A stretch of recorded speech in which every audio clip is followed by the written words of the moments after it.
बिस्मिल्लाहिर्रहमानिर्रहीम। अस्सलामुअलैकुम। निमक मिर्च चैनल में आपको खुशामदीद। आज मैं आपके लिए बीफ पुलाव की ऐसी रेसिपी लेकर आई हूँ जिसकी खुशबू पूरे मोहल्ले में फैल जाएगी, जिसका एक एक चावल का दाना अलग अलग होगा। और वो कौन सी ऐसी गलतियां हैं जिससे आपके चावल टूट जाते हैं या जुड़ जाते हैं या बिल्कुल हलवा बन जाते हैं, और वो कौन सी ऐसी खास बातें हैं जो आपको पता होनी चाहिए जिससे आपके चावल निखरे निखरे बनते हैं। तो ये सभी बातें आज इंशाल्लाह आपको मैं इस वीडियो में बताने वाली हूँ, तो मेरी इस वीडियो को कंप्लीट देखें। तो चले आए बिना टाइम जाया किए जल्दी से इस रेसिपी को बनाना स्टार्ट करते हैं। यहाँ पे हमने एक कढ़ाई ली है, इसमें 1 से 2 चम्मच घी ऐड करेंगे। जब घी अच्छे से गर्म हो जाएगा तो इसमें प्याज ऐड करेंगे। तो अब प्याज को गोल्डन ब्राउन होने तक पका लेना है। तो ये देखें यहाँ पे थोड़ी देर पकाने के बाद प्याज गोल्डन ब्राउन हो चुके हैं। तो अब हम इसमें टमाटर, सब्ज मिर्ची और लहसुन ऐड करेंगे बारीक कटा हुआ। तो अब इन सब चीजों को 2-3 मिनट के लिए ऐसे ही पकने देंगे। और अब बारी है मिसालों की। तो यहाँ पे हमने 1 चम्मच रेड मिर्ची, 1 चम्मच धड़ा मिर्च, आधी चम्मच हल्दी, आधी चम्मच खुश्क धनिया और 1 चम्मच नमक ऐड की है। तो आप लोग यहाँ पे मिसालों का इस्तेमाल अपने टेस्ट के मुताबिक कम या ज्यादा कर सकते हैं। तो अब इन सब चीजों को मिक्स कर लेंगे।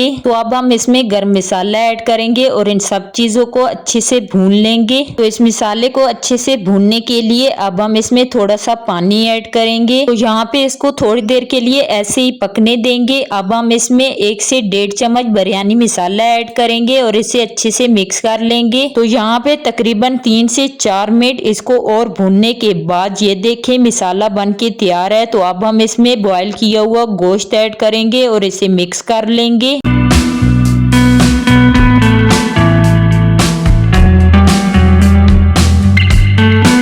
यहाँ पे हमने इसमें थोड़ा सा पानी ऐड किया है और अब हम गोश्त को थोड़ी देर के लिए ऐसे ही भून लेंगे। तो यहाँ पे हमने ½ kg गोश्त लिया था और ½ kg चावल लिए हैं। तो यहाँ पे गोश्त की भुनाई हो चुकी है। तो अब हम इसमें 2 से 3 गिलास यखनी वाला पानी ऐड करेंगे। तो इससे इसका टेस्ट और ज्यादा मजे का बन जाता है। तो जब भी आप अपने घर पर बीफ पुलाव बनाएं तो इसमें यखनी वाला पानी ऐड करें। तो यहाँ पे पानी में बॉयल आना शुरू हो गया है। तो अब हम इसमें चावल ऐड करेंगे जो हमने आधा घंटा पहले भिगो के रखे हुए थे।